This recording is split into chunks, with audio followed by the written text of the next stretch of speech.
Ayun, so good evening guys. Ngayon po ay Friday, profit taking day sa market natin. So namula si PSE natin February 16, 2024. So hirap na hirap talaga tayo dito sa 6,700 at 1, 2, 3, 4 na inverted Doji na yung ating nakikita sa kanya. So mukhang gusto na pullback ni Philippine Stock Exchange natin. So kanina umaga, maganda yung galaw natin. Sinundan natin yung good move ng US market kasi medyo okay nga po yung bounce nila. Pero pagdating ng hapon, bago mag-pre-close, nag-drop na tayo ng negative 0.13%. So, nag-close tayo 6,873.23. So, maganda pa rin naman yung buyers natin sa foreigners. So, 258.91 million. So, nandiyan pa rin po yung ating mga foreigners sa market natin. So, medyo yung mga blue chips humina during closing natin. Tapos marami dito sa trending stocks natin. Kanina umaga si ABA, sino pa ba yung mga mataas na nagkaroon din ng pullback. Pero may mga bagong lumitaw, kagaya nitong si infra natin. Okay, so ito po yung ating mga trending stocks for today, CHP. So hindi pa rin siya, sawa na ba siya? Okay, so nag-pullback siya, 1.89%. Meron siyang net foreign sale na 2.4 million. So nag-pause muna itong si CMEX natin kasi taas din naman ang mga ginalaw niya. So profit taking siguro. Tapos si ABA, kanina umaga, binabantayan ko to kasi di ba may hawak tayo. Nag 5% to kanina eh. Pero anyway, nag-close siya is 0.85%. So parang inverted daw G yung candle natin. Net foreign buy tayo is 1.62 million. SGP, so maganda ng galaw ng SGP, no? So maharlika yung galawan. So 3.86% yung up move niya. And then meron siya 3.3 million net foreign sell. SPNC, marami talaga may hawak sa kanya. So nag-drop siya, negative 1.69%. Kinain na rin niya yung gains siya, no? Nung ma-include sa small cap MSCI, small cap index sa Philippines. And then meron net foreign buy pa rin, no? 13.53 million. So merong nambubuhos, may gustong lumabas. Most likely, di ba, kay SPNEC natin. STI, so sinagad na yung pagka-overbought niya. Ang dahil pala natin stocks na, ano, pansin mo, nabanggit din natin kahapon, puro overbought, pero umakyat pa rin. 6.06%, and then meron siyang 77.4K net foreign buy. Tapos si InfraDev, locals to, pinitik na 24.56% minus 119K net foreign sell. So, ang dami nag-aabang ng mga penny stocks ngayon, no? Kasi hindi kasi masyado umakyat si blue chips. So, syempre maghanap nag-i-spill over na, 'di ba, sa mga small caps na 'yan. Ang dami na, STI, malibang kay CHP, si mga small caps, ABA, Infra, is malit ba to si SCP? Yung price niya mababa.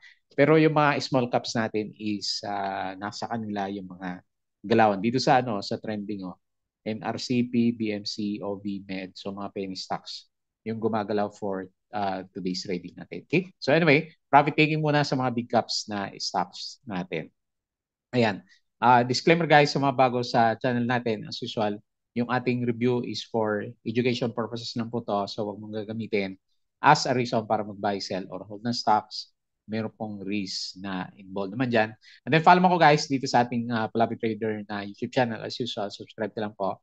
Or kung gusto mo, is-join ka dito sa trading group kung gusto mo ng guide sa trading sa Philippine markets naman. Okay? And then sa mga nakasubscribe, maraming salamat sa pag-like sa mga videos po natin. So, check na lang po yung ating daily uploaded videos, company reviews, profit or loss. So, weekends, aral ulit tayo, technical analysis, di ba? Pero iba talaga pag overbought, umaakyat pa rin, no? Tapos yung mga risk management, tapos yung mga PSE stock market studies naman natin. Okay? So, mga basic. Follow mo ako dito sa ating Palabi Trader. Crypto ko to. Hindi ko napansin si crypto. Pero mataas siya kapon, di ba? So, parang mataas pa rin naman yung galaw niya. Follow mo din ako sa mga social media, Palabi Trader Facebook account. Ayan. So, diyan po tayo nagpo-post sa mga vlog natin or dito sa Facebook page. Check mo na lang po. Bodega Peak, articles natin sa local market, okay, US, at saka cryptos, money earners, hindi ko nabuksan, para sa mga side hustles. And then, check natin yung ano. Wala pa si ano laging huli si saglit. Baka meron ng update si Philippine Stock Exchange natin.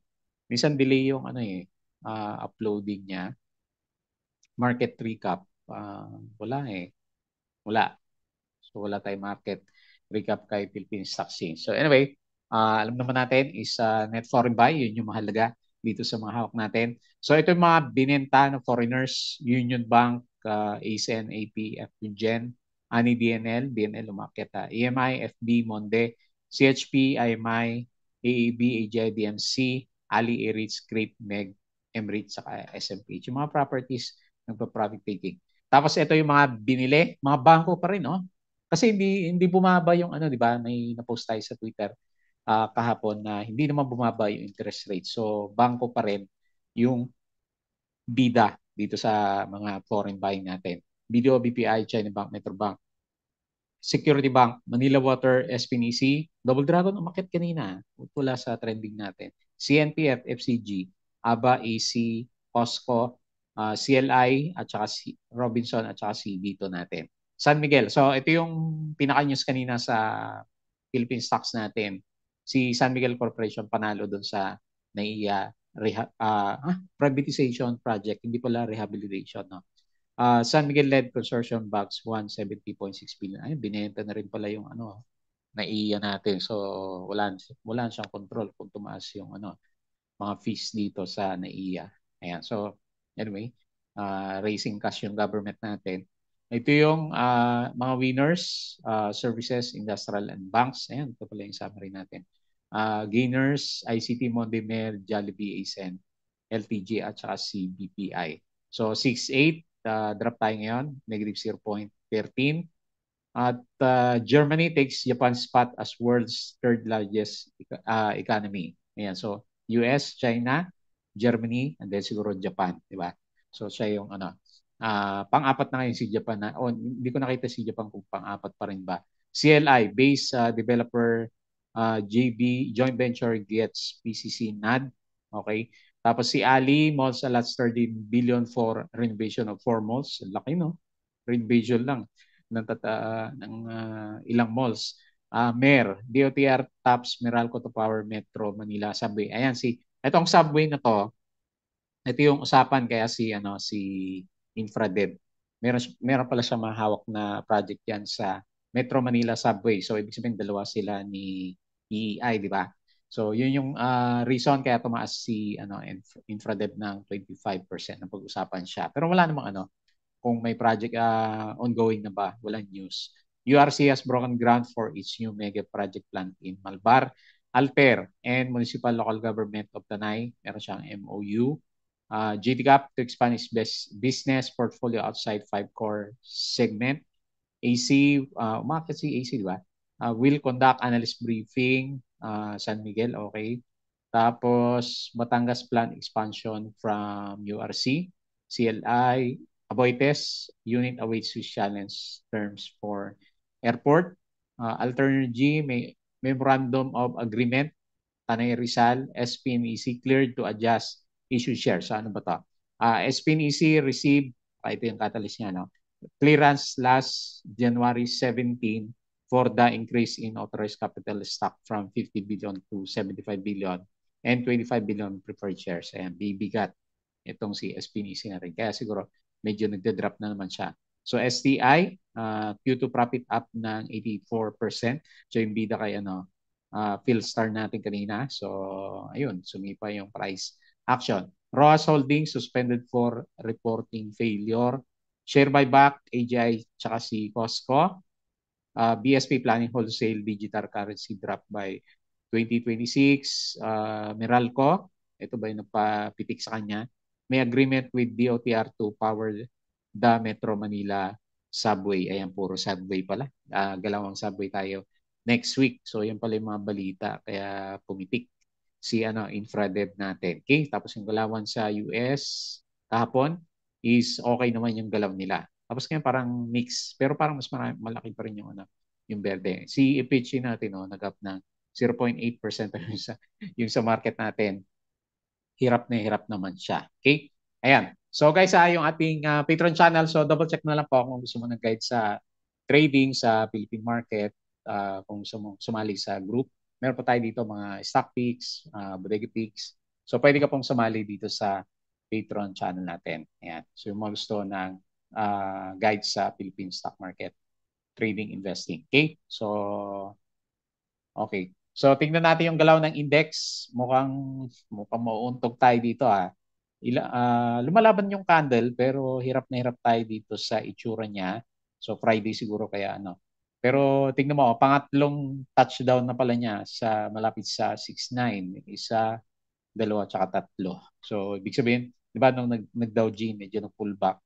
Nag-Dow G kahapon, inverted hammer, pero nag-gain siya nung umaga, pero ngayon Dow G ulit. Baka retest ulit tayo next week ng ng support level naman. Pero anyway, bullish pa rin naman yung ating pinakabuong market. So 6.7 o 6.8 yung support natin. 6.7. 6.7 yung pinaka-support niya, ni-retest niya dito last time. So tingnan natin next week. Hopefully hindi mabasag yung MA9 natin. Tapos, syempre, during this time, bantay-bantay tayo sa mga alaga natin na penny stocks. Mukhang penny stocks kasi yung mga pinipitik na ngayon ng ating mga traders. Sa lalaki na ng galawan, di ba? Dati hindi tayo makakita. Ngayon may mga nakikita na tayo na 25%, 6%. Si CHP, di ba? More than 100% na yung ginalaw niya. Okay? So overall picture, okay pa rin naman. Okay pa rin naman yung galawan. 258.91 million net foreign buy. Negative 0.13. Tingnan natin yung mga winners natin for today. Ayan, si Infra, 24.56. Pinitik yung galaw. Konti lang yung volume niya, 2 million lang yata yun. Tapos STI, 6%. O, di ba mga small caps na, yung, ayan puro verde. Alco, 4%. DNL, 3.95. C+, buhay ulit, 3.93. SCP, buhay na buhay, 3.86. All HC, buhay na buhay, 3.82%. PLC, 2.9 bumalik. Si Home, paramdam na, 2.7. MRC, 2.4. Ayan EEI. Next na natin, Subway Project, 2.39%. Monde, 2.08%. Sa mga big caps, BPI, Bangko yata. ICT, bumawi ulit, 2.56%. AC, 0.14. Nag-pullback si JT Cap, minus 3.47. Monde, 2% nga. Tapos URC na pullback. Okay. Si Bloom, 0% yung galawan niya. Okay? So sa losers, sino ba loser natin? Apollo, minus 7. Normal lang yan. Isang pitik niya lang. Tugs, minus 5.26. Si Ani, 3.77. JT Cap nga. Si Web, minus 2.8. APX, mahina pa rin. Balay, minus 2.35%. And then DMC, ayan, pullback na rin. 2.12%. Pero hataw din si di ba? DMC natin. Okay? Tingin tayo dito sa global market. So mukhang verde mamaya ulit Nasdaq 0.58%, Dow Futures negative 0.08, S&P 0.2081%. Okay? Kahapon, bullish na bullish. Bullish pa rin yung European markets natin, maganda rin yung galaw. Okay, so tayo lang naiwan yata pala dito sa bullish. Super bullish pala dito sa bandang Asia. So kasama natin si Taiwan, tayong kulelat. The rest is lalakas ng galawan, More than 1%, 2% yung galawan ng Asian indices natin. Okay, so napag-iwanan tayo ng market for this Friday. Siguro profit taking nga. Pero net buy naman yung galawan natin. Okay, so crypto, malakas pa rin. 52K pa rin si Bitcoin, 2.8 si Ethereum, 350 sa lakas ni BNB 356. So the rest, verde pa rin, Matic 4%. Ayan, verde pa rin. Karamihan ng galawan dito sa cryptos. Ayan. Okay, maganda mag-trade sa crypto. Siyempre, bullish yung market natin. Okay? So yun yung ating mga significant news for today. Okay. So tignan natin yung galaw ng ating trending stocks. CHP, so na-pullback. Dow G ulit. Kailang hirap tansyahin, kasi nga akala mo pupullback na pero lalo pang umakyat yung price. Yung asa ba yung ito ba yung asa yung extended Fibonacci natin kasi ito na yung gamit natin sa kanya So ito yung malakas na pullback niya. Okay, sakto sa bandang taas 2.2. So yan muna. Lalagay muna natin resistance syempre kasi red yung candle and then yung next support is medyo basag siya dito. So dito yung support niya 1.97. So wala pa rin mga balita kung ano yung pinaka final price natin. So syempre, yun pa rin yung speculations natin sa kanya. Ayan. So medyo marami yata lumabas ngayon. Halos kalahati nung pumasok. Kapon, negative 2.4% yung ating net foreign buy, sell siya ngayon. And then drop ng negative 1.89%.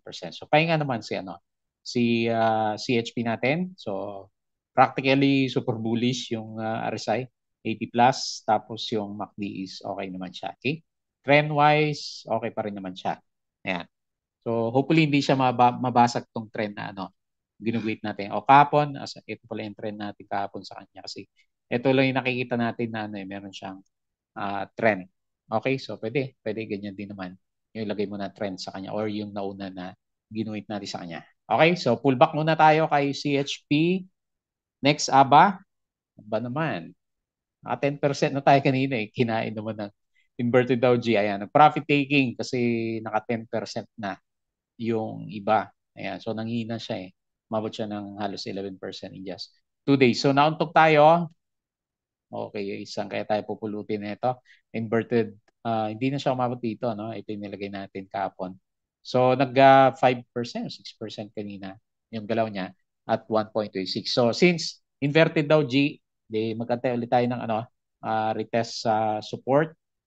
Mag-retest tayo dito sa, ito ba pinakamalapit na ayan, dito sa 1.15, yung pinakamalapit na support nitong si natin, ABA. So, malaki din lumabas more than half nung pumasok kahapon. Tingnan natin next week kasi may tendency naman yung market na itulak yung mga stocks natin, especially nag-overbought kanina. Kapag overbought yung stocks. So, nag-close siya verde pero pangit yung candle, 0.85%. And then, 1.62 million net foreign buy naman siya. Okay? So, medyo kulang sa catalyst natin. Ano ba yung may news tayo dito? Okay, nakalimutan ko. Ayan. So, si Mix Holders, nauna na si principal officer natin na nag-take profits. Ayan, so, February 13, 14, and kahapon, 15. So, 300K, 100K, 300K, 300K. Nag-dispose siya, si Mr. Edwin Opimia, Vice President ng Supply Chain. So, syempre naman, cash out siya. Kasi ang laki nga naman ng ginalaw na price action, di ba? Nag 100% CHP natin. Yung isang news, meron pa isa yata dito, baka makalimutan ko rin o na-close ko yung news na isa. Para may isa pang news kanina eh.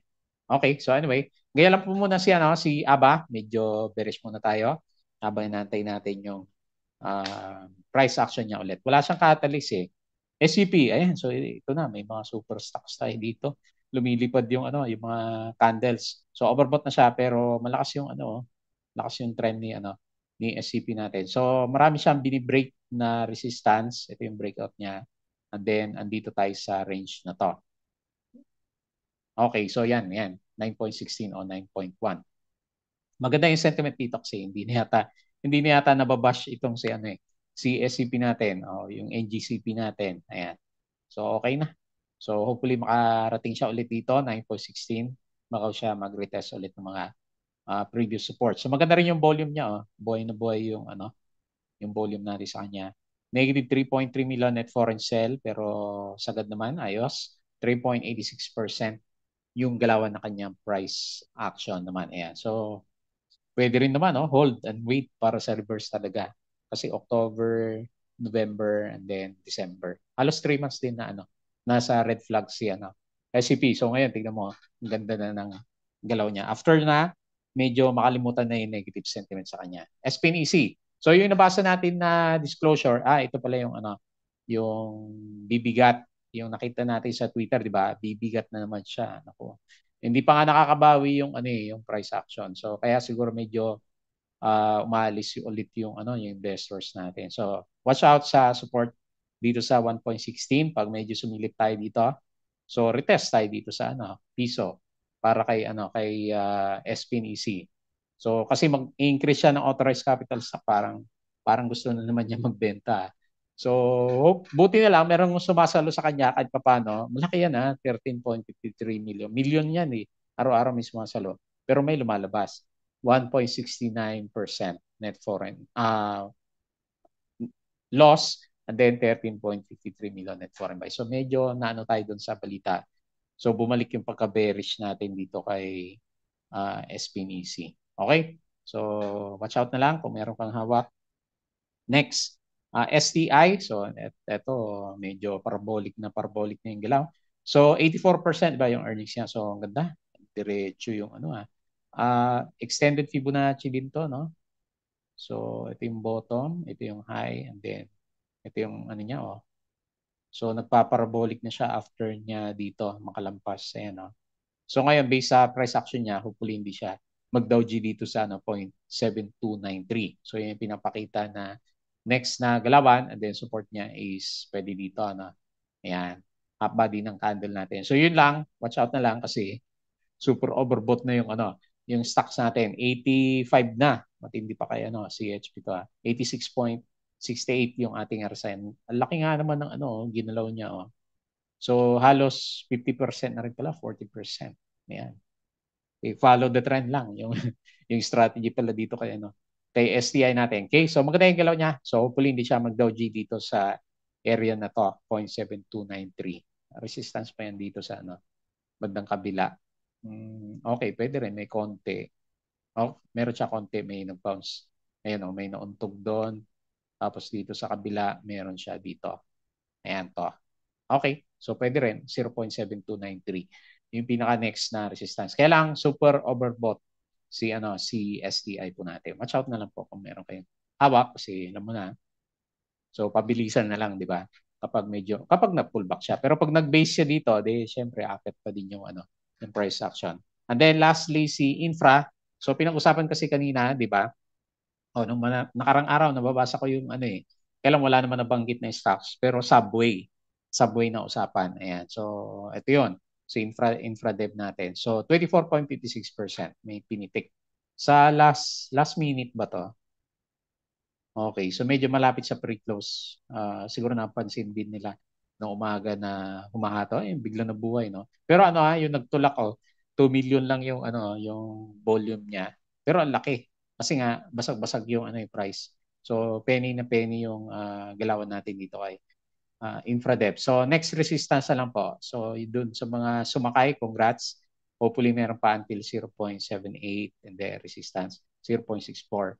74. Kahapon pala, tinatry na rin nila. So, nag-spike siya, tapos nag-close siya. Kaya hindi siguro napansin kahapon kasi ilang percent lang ba to? Itong galaw na to. 5%, 5.5. Di ba? Minsan, hindi natin pinapansin yung mga pitik na ganyan sa mga small caps. Pero, ayan, binomba na si Infradev. So, maganda yung galaw niya. Hopefully, marites pa niya itong 0.7846 para siyempre, kasama natin na traders naman. Okay? Okay, so balik tayo dito. So marami tayong nakikita na mga small caps. So tingin-tingin tayo ng mga small caps na stocks. Pero syempre manage mo kasi yung iba overbought na. So magulat ka na lang biglang mag-profit taking yung mga stocks natin. Ayan. So weekends, aral na lang po ulit tayo. Hanap tayo ng mga stocks na pwede. Kasi bullish pa rin naman yung yung overall picture ng market po natin. Bago tayo mag-close, please don't forget to subscribe dito sa ating Palab Trader na YouTube channel. Join ka sa group guys kung sumunod guide. Crypto ko to, Facebook account, follow mo na lang. Facebook page, Bodega Peak, Money Earners, Twitter, and Patreon po, yung mga gusto ng guys sa trading investing sa Philippine market. Sali ka lang po dito. Okay? So yun lang, maraming salamat. Happy weekends po.